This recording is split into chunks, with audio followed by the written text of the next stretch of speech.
क्या हम क्यों सत्संग सुने, भागवत पुराण हम किस लिए सुने, ये सुनने से हमें प्राप्त क्या होता है।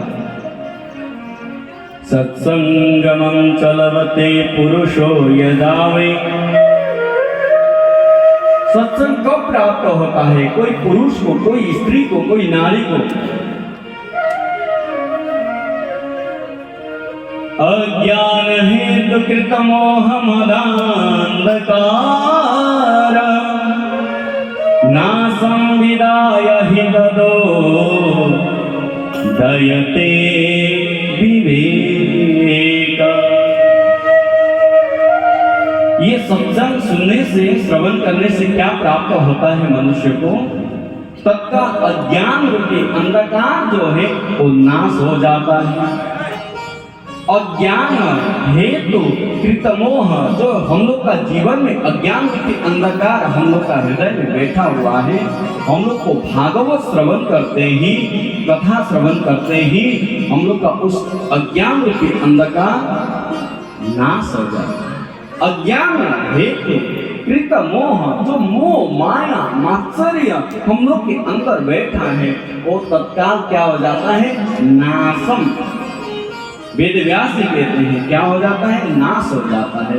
इसके प्रभाव से भागवत पुराणों की, सत्संग की, संत की, इस प्रकार से फिर ये नाश कब हो जाता है, नाशम विदाय ही तदो, तत्काल उसी समय जब आपका मन में प्रकट हुआ कि मैं आज जाकर भागवत श्रवण करूंगा, श्रवण करूंगी, इस भावना से आप जैसे ही घर से निकले तो आपका जो अंधकार रूपी माया मोह है वो नाश हो जाता है।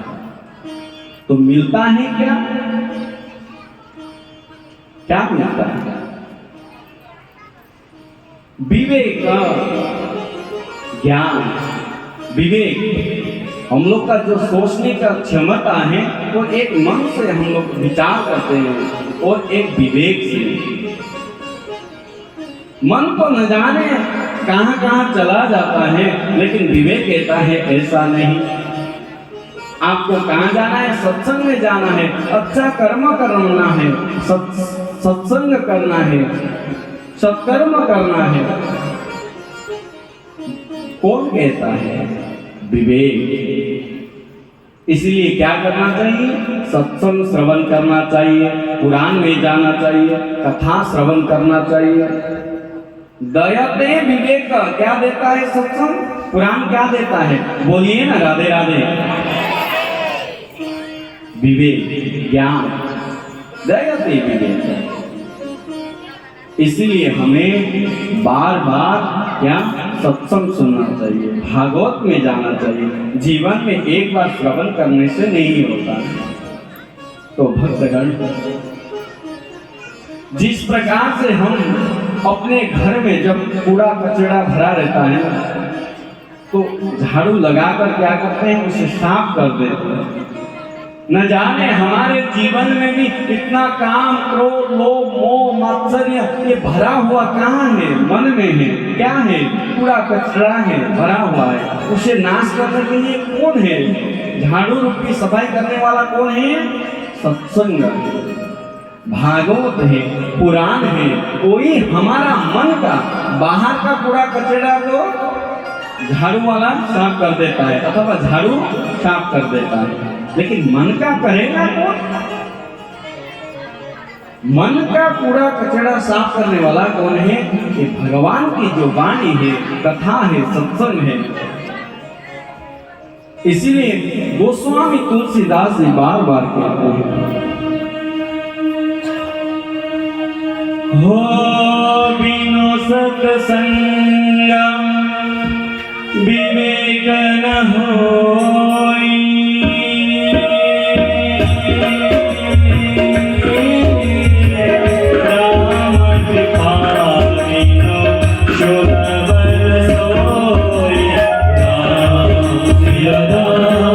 Jai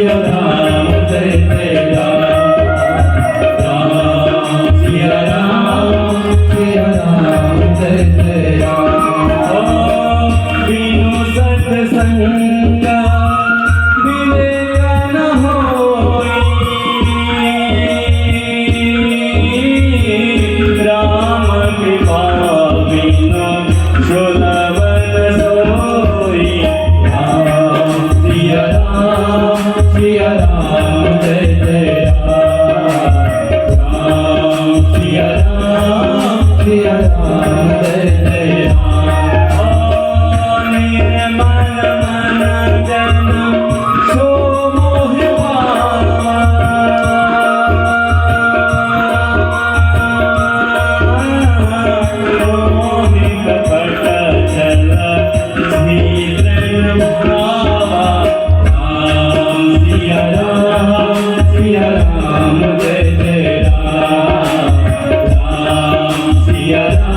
सिया राम जय जय राम।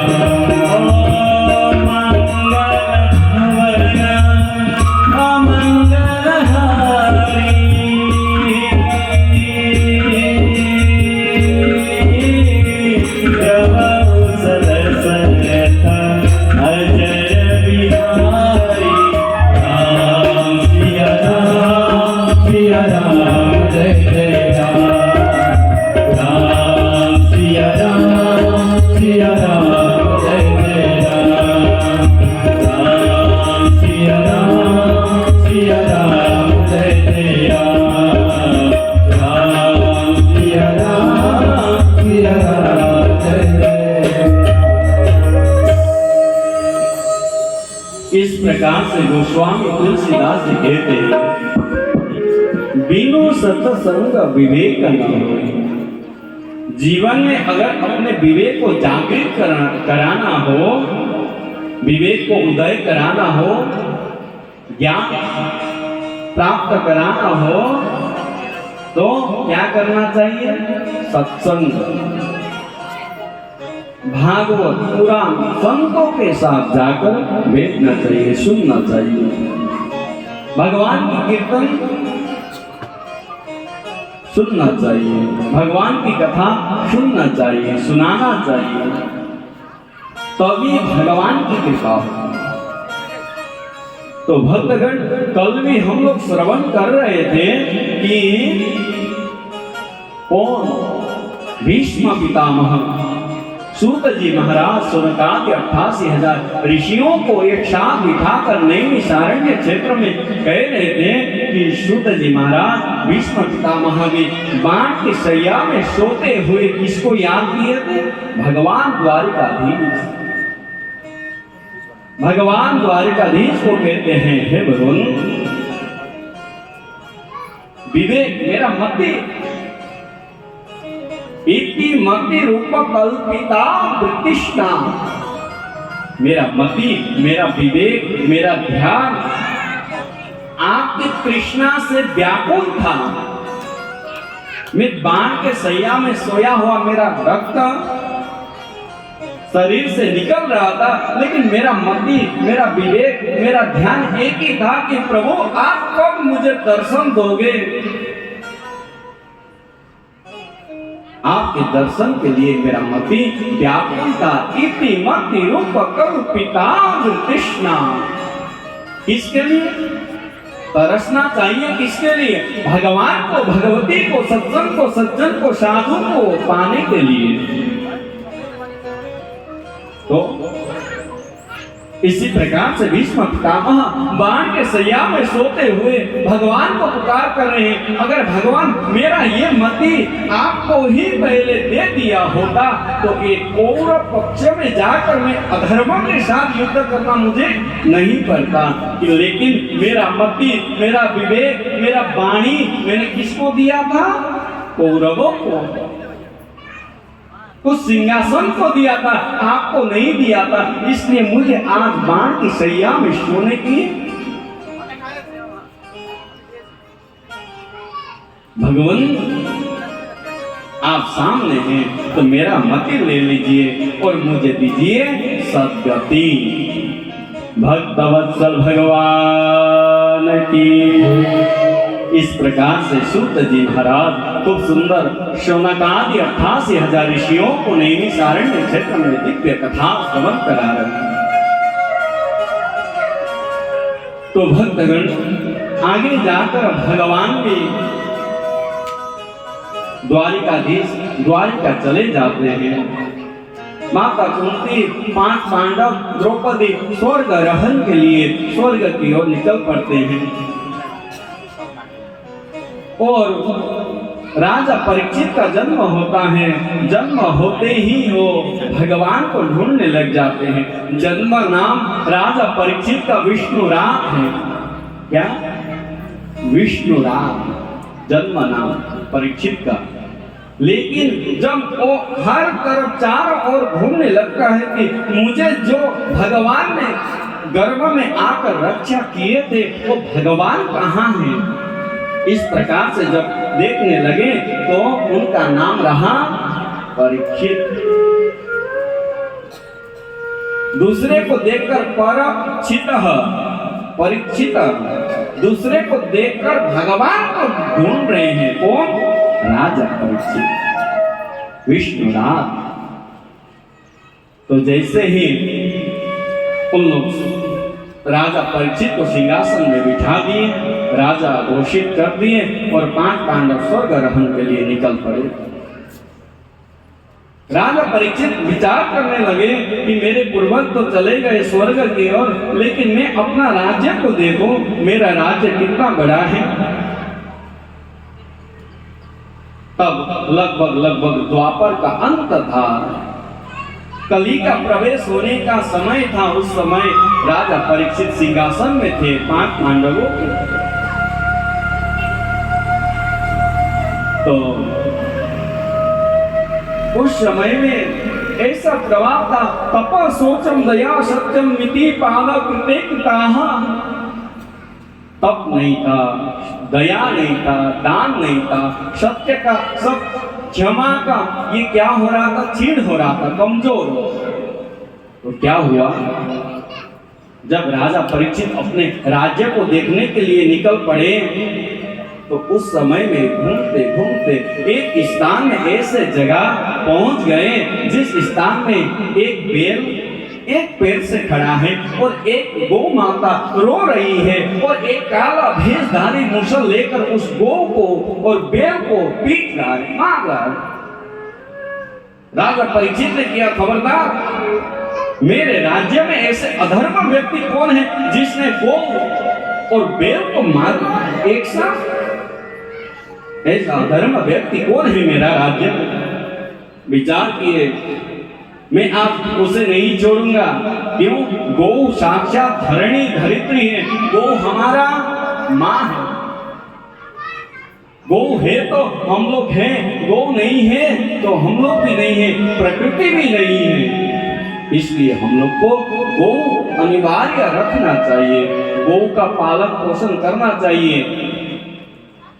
जो लोग गौ दोते हैं यानी कि गौ पालते हैं तो गौ दोहन करना चाहिए, लेकिन हम लोग का आदत क्या बन गया कि हम लोग गौ दोहन करते करते कभी कभी गौ को शोषण कर देते हैं। शोषण मतलब जो बछड़े का दूध है वो भी हम लोग ले लेते हैं भाई।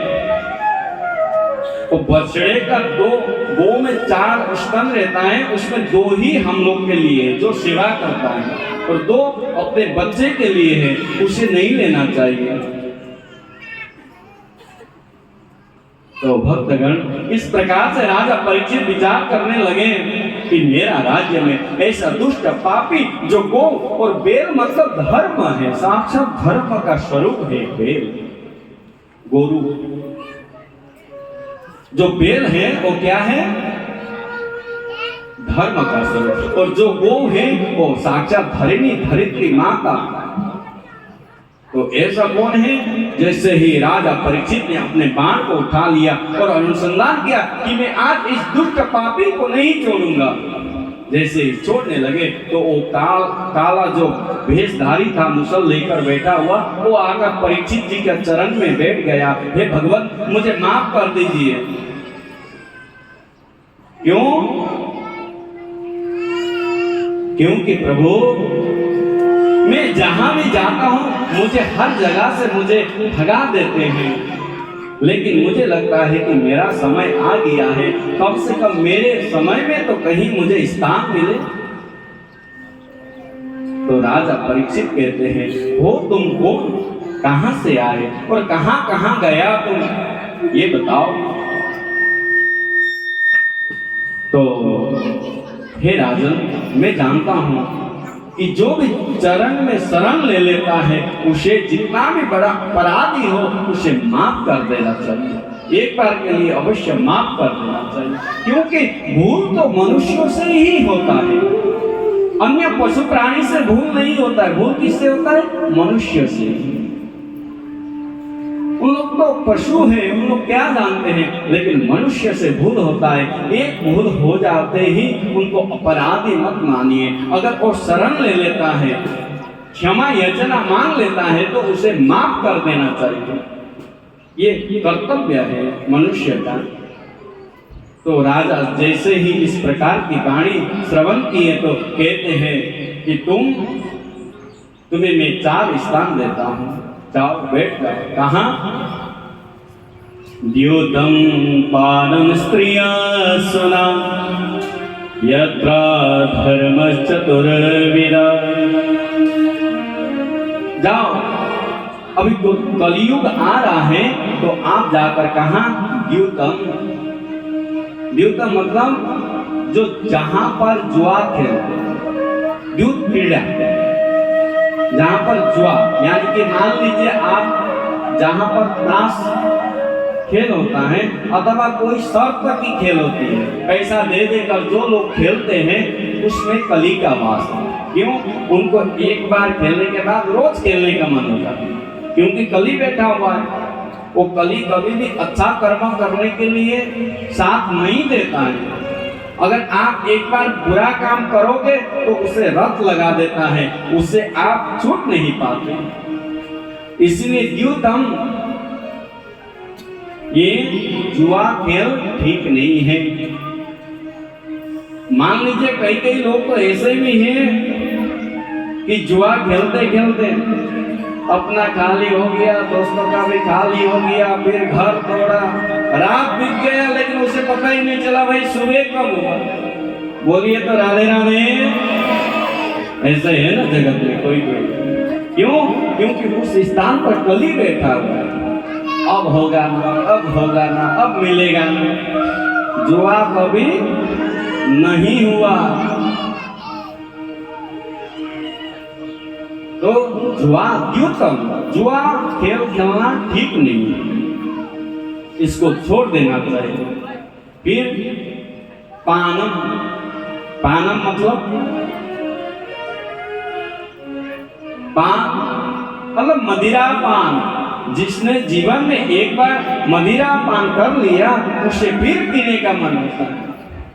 भले एक बार सत्संग किया हुआ व्यक्ति फिर सत्संग में नहीं भी बैठ सकता है। भाई मैंने सत्संग सुन लिया, पता चल गया भाई भागवत ऐसे ही है, पुराण ऐसे ही, लेकिन एक बार जिसने मदिरा पिया वो कली आकर बैठ जाता है, फिर वो छोड़ नहीं पाता, वो उस आदत को नहीं छोड़ पाता। इसलिए क्या? पानम, मदिरा पान करना नहीं चाहिए। लेकिन लोग कहते हैं कि मदिरा पान करने वाले को 3 फायदा है। क्या? सुनेंगे? बोलिए राधे राधे।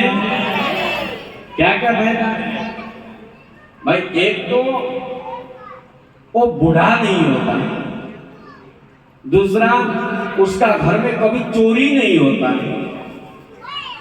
तीसरा उसको कुत्ते से भय नहीं लगता। कैसे भाई? अभी रास्ता में खूब मदिरा पिया तो रास्ता में गिर गया और कीचड़ में लुटपुट हो गया, कुत्ता आकर सुन लेता है, ओहो ये तो मेरा ही दोस्त है, छोड़ देता और चला जाता। पर दूसरा चोरी नहीं होता है। कैसे भाई? घर का सामान जितना भी था मदिरा पीते पीते खत्म कर दिया, कमाना धमाना तो ही नहीं, मदिरा पियो, आकर बहन बेटी को मारो, घर का धन ले जाकर बाजार में बिक्री कर दो और खूब मदिरा पाओ। तो चोर कहां से आएगा भाई? कुछ होगा तब तो आएगा। और तीसरा फायदा है क्या? वो व्यक्ति बूढ़ा नहीं। क्यों? क्योंकि उसका मदिरा पीते पीते हार्ट, लंग्स, किडनी सब खत्म हो जाता है भाई 40 साल की उम्र में। राम राम, हर हर राधे। इसीलिए अगर ये 3 फायदा लेना है तो आप जानिए। लेकिन शास्त्र कहता है कि पानम, मदिरा पीना नहीं चाहिए। तो फिर तीसरा है स्त्रियां, जो व्यभिचारिणी स्त्री है उनका संग नहीं करना चाहिए। जो स्त्री का चरित्रहीन स्त्रियों के साथ अगर किसी ने एक बार संग कर लिया तो वो जीवन भर नहीं बदल सकता। इसमें किसका वास है? कली का वास है। फिर कहते हैं क्या? सुना। ये सुना मतलब क्या है? कि झगड़ा। एक बार अगर किसी के साथ झगड़ा हो गया हमारा, तो वो व्यक्ति विचार करता है भाई उससे मैं क्या कमी हूं, वो मेरे साथ लड़ने आया। घर के आसपास के लोग, दो लोग झगड़ते रहते हैं तो तीसरा आ जाता है, उसका पक्ष का और इसका पक्ष का, और झगड़ा बढ़ते जाता है। कभी भी कलयुग में झगड़ा शांत नहीं हो सकता। और पति पत्नी का तो झगड़ा ही मत हो। हाँ भाई, पत्नी विचार करती है कब मेरा पति चुप रहेगा तो मैं चुप रहूंगी, और पति कहता है अरे इसको मैंने शादी करके लाया तो मैं क्यों चुप रहूं, ये चुप होगी तो मैं चुप रहूंगा। इस प्रकार से क्या होता है, झगड़ा बढ़ते जाते। लेकिन घर में झगड़ा करना, मान लीजिए अगर घर में झगड़ा हो गया तो ऐसा मान लीजिए कि हमारा घर में कली का वास है। क्या है? कली का वास है। कहीं हमको कली ने पकड़ लिया, इसीलिए हमें घर में झगड़ा नहीं करना चाहिए। घर में क्या, कहीं भी झगड़ा ये समस्या का समाधान नहीं है। तो यत्र धर्मश्चतुर्विधा, इस 4 स्थानों में कली को वास देती है। इसने राजा परीक्षित ने, कली कहने लगा अरे भगवान महाराज, हमें कोई एक ऐसा स्थान दे जो स्थान पवित्र हो, अच्छा हो। ये तो चारों स्थान जो है वो ठीक नहीं है, अच्छा मुझे नहीं लगा। तो हे राजन, मुझे अच्छा स्थान दे। पुनः याचमानाय जातरूपमदात् प्रभु, ततो मृतं मदं कामं प्रजो वैरं च पंचमम्। राजा परीक्षित कहने लगे ठीक है, तुम्हें हम क्या पंचम स्थान, 5वें स्थान, कहाँ? स्वर्ण में, सोना में जो स्वर्ण है उसमें तुम्हारा वास हो। तो संत कहने लगे अरे भाई, स्वर्ण में तो भगवान का भी वास होता है, तो स्वर्ण तो पवित्र है, हम लोग को कुछ पुण्य अच्छा कर्म करने के लिए स्वर्ण का आवश्यक होता है, तो हम किस प्रकार से स्वर्ण में कली का वास है ये बताइए भगवान। तब कहते हैं कि जो छल से, कपट से, दूसरों को मारकर, दूसरों को लूटकर जो धन कमाकर आप स्वर्ण यानी कि सोना खरीदते हैं, तो उसमें किसका वास होता है? कली का। और जो अपना मेहनत से, अपना पसीने से, अपने कर्म के द्वारा जिसने धन कमाकर स्वर्ण लिया हो, वो उसमें भगवान का वास होता है। इसीलिए हर व्यक्ति को जो भी अलंकार बनता है, मंगलसूत्र हो, कुंडल हो, कोई भी हो, हाथ के, पांव के, नाक के, कान के कोई भी अंग हो, तो उसे भगवान को दिखाकर ही धारण करना चाहिए। प्रसाद भी हो, जैसे ही हम रोज घर में कोई अन्न पाते हैं, जल पाते हैं, तो उसे प्रसाद बनाकर पाना चाहिए। हम कपड़े खरीद कर लाते हैं, एक धागा होने से भी भगवान को दिखाकर हे भगवान, आपकी कृपा से, आपके आशीर्वाद से आज मैंने कपड़ा खरीद लिया, अलंकार खरीद लिया, ये कुछ समय के लिए आप धारण कर लो और इसे शुद्धि कर कर पुनः मुझे दे दो। अच्छा, एक बात बताइए, भगवान को हम जो भी अर्पण करते हैं, क्या भगवान खा जाते हैं? ले लेते हैं, तब भी हम क्यों नहीं करते? भगवान तो खाते नहीं। ये जो सेब चढ़ा हुआ है, जो प्रसाद है,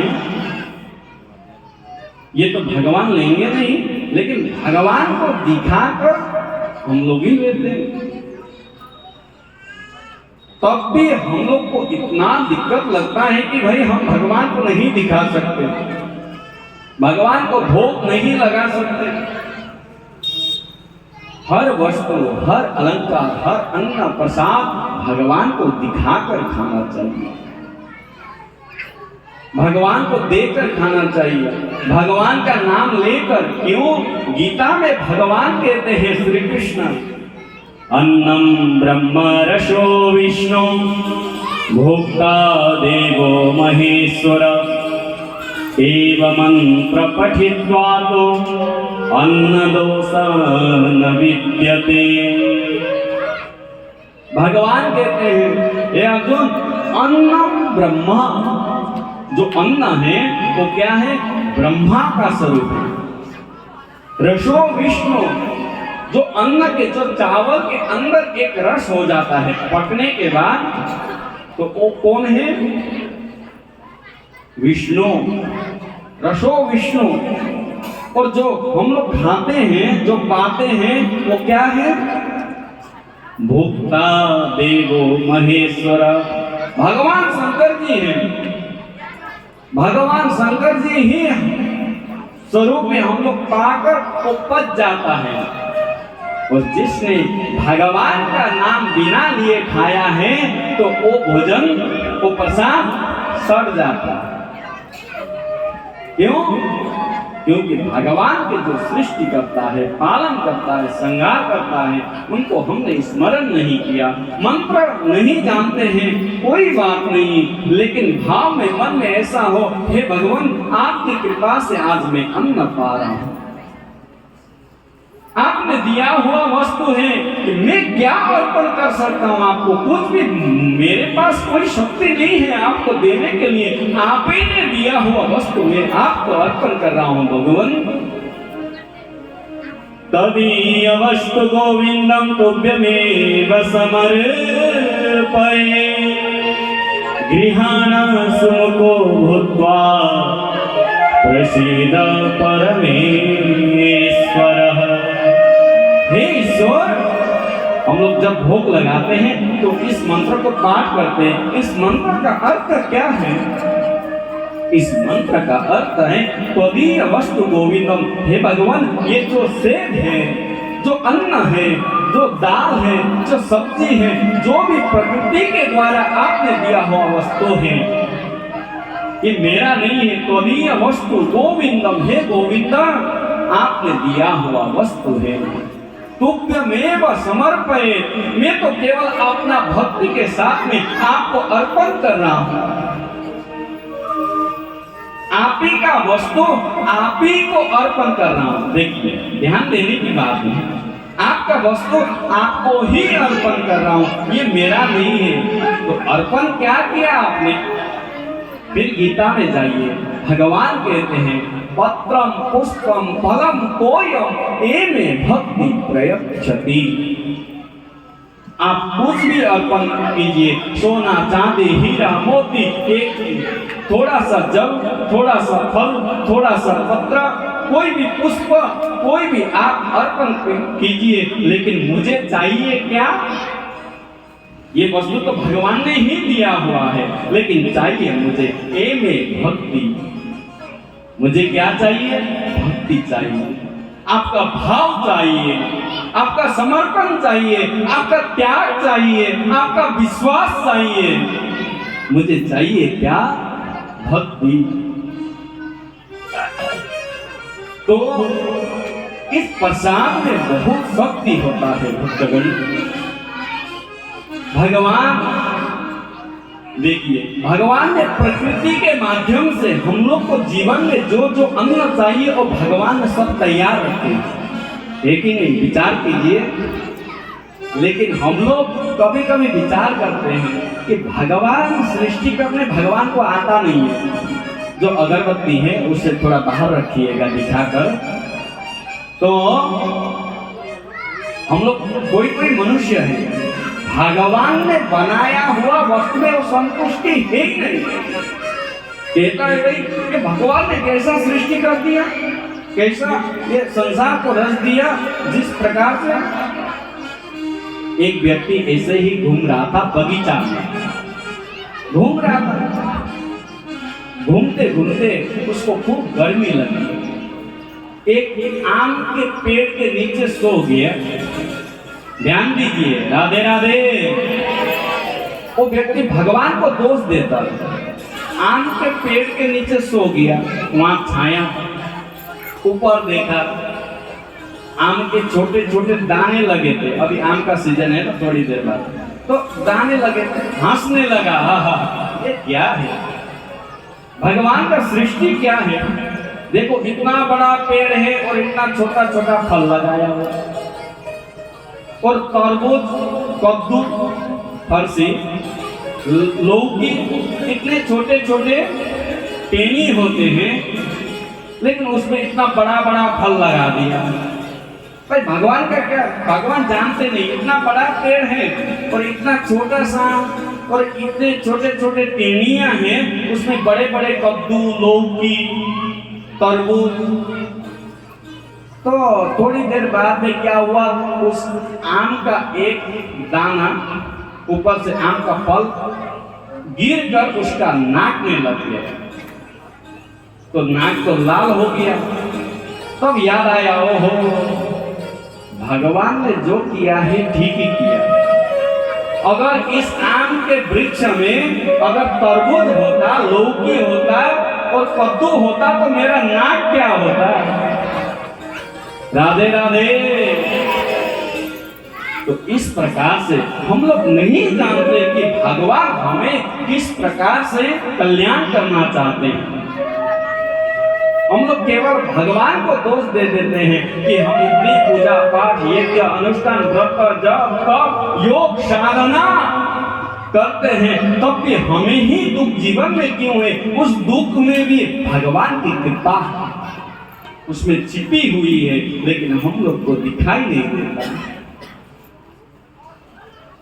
तो इसीलिए अन्न जो है उसे कभी भी त्याग ना करें।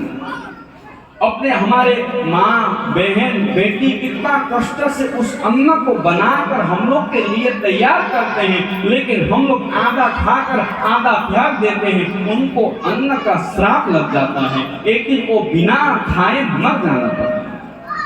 क्यों?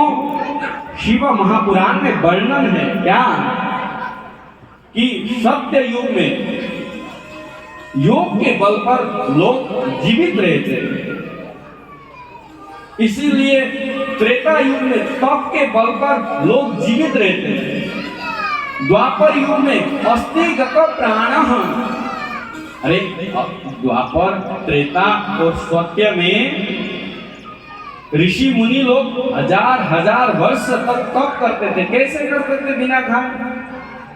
क्या उनका मृत्यु नहीं होता? कैसे करते थे?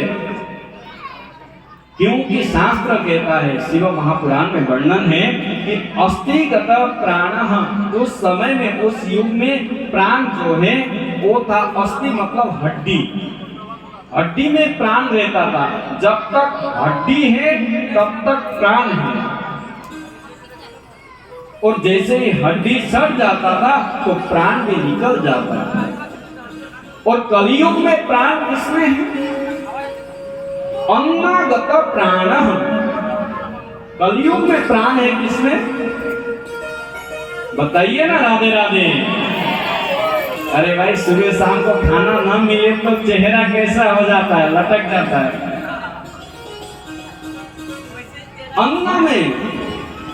अन्न में क्या है? प्राण है। हमारे प्राण, कलियुग के जितने भी जीव जंतु हैं उसका अन्न में प्राण है। इसलिए अन्न को कभी भी त्यागना नहीं चाहिए। अपने जो बर्तन अथवा जो पात्र होता है भोजन पाने का, उसमें एक दाना भी छूटना नहीं चाहिए। एक दाना भी उसमें ब्रह्मा का वास है, विष्णु का वास है और महेश का वास है।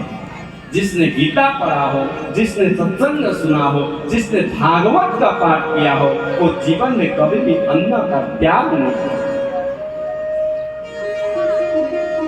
माँ लोग इसीलिए, बहन लोग इसीलिए तो बैठे रहते हैं, भाई अन्न ना छूटे, कोई न फेंके, इसीलिए बार बार पूछ कर देती हैं, भाई आप और लोगे।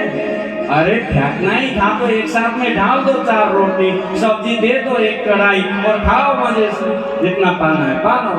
नहीं तो माँ लोग भूखे बैठते हैं हम लोग को खिलाने के लिए। है कि नहीं? राधे राधे। तो वो कितना कष्ट से वो अन्न बनाया हुआ, फिर हम लोग आधा खाकर आधा फेंक देते हैं, उसका पाप आपको भुगतना होगा। और भागवत का प्रसाद उसको तो फेंकना ही नहीं चाहिए, भले आप बार बार मांग लीजिए। अरे आप नहीं खाओगे तो कोई दूसरा खाएगा, लेकिन आपको खाने के अधिकार है, फेंकने की नहीं। भागवत में सत्संग में जाकर अगर फेंकोगे तो आपको पाप लगेगा।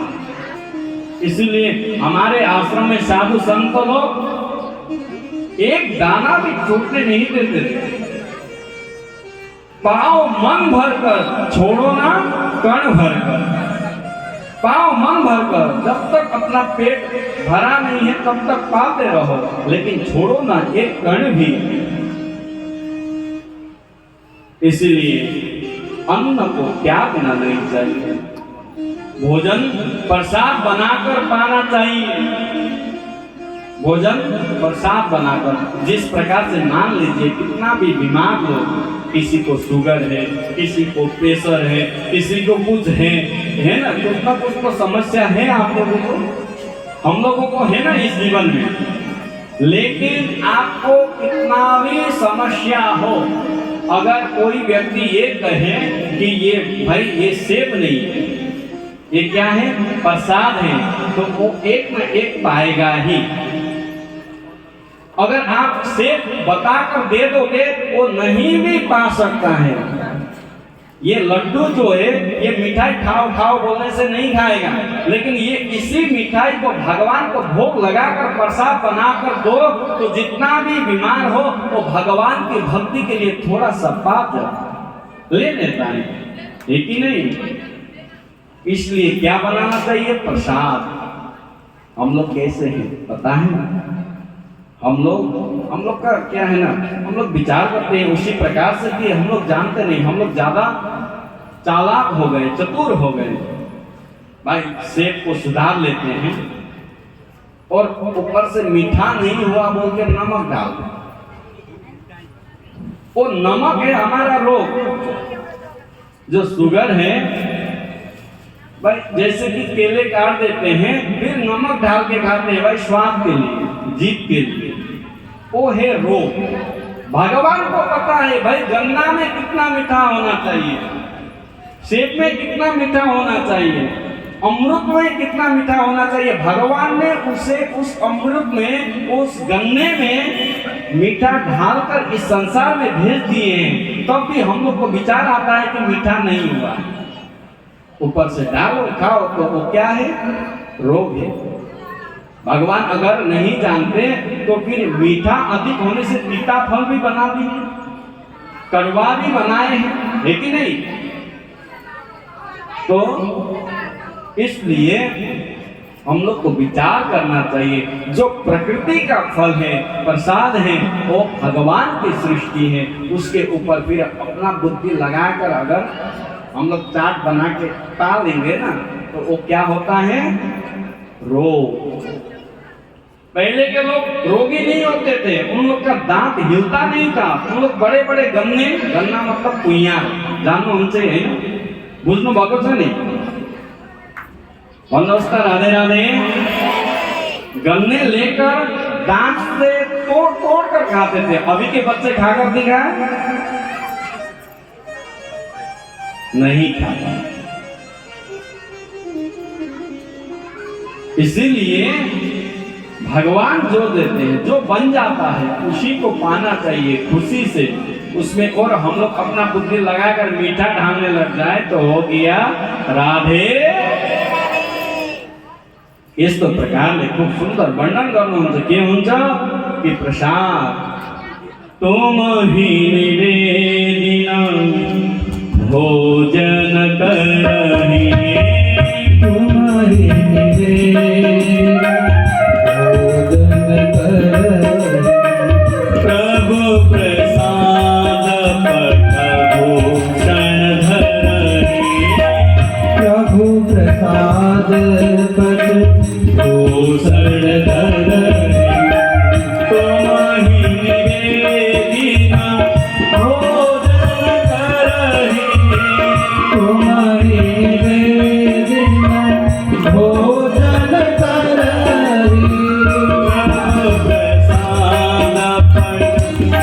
भूषण धरि प्रभु प्रसाद बट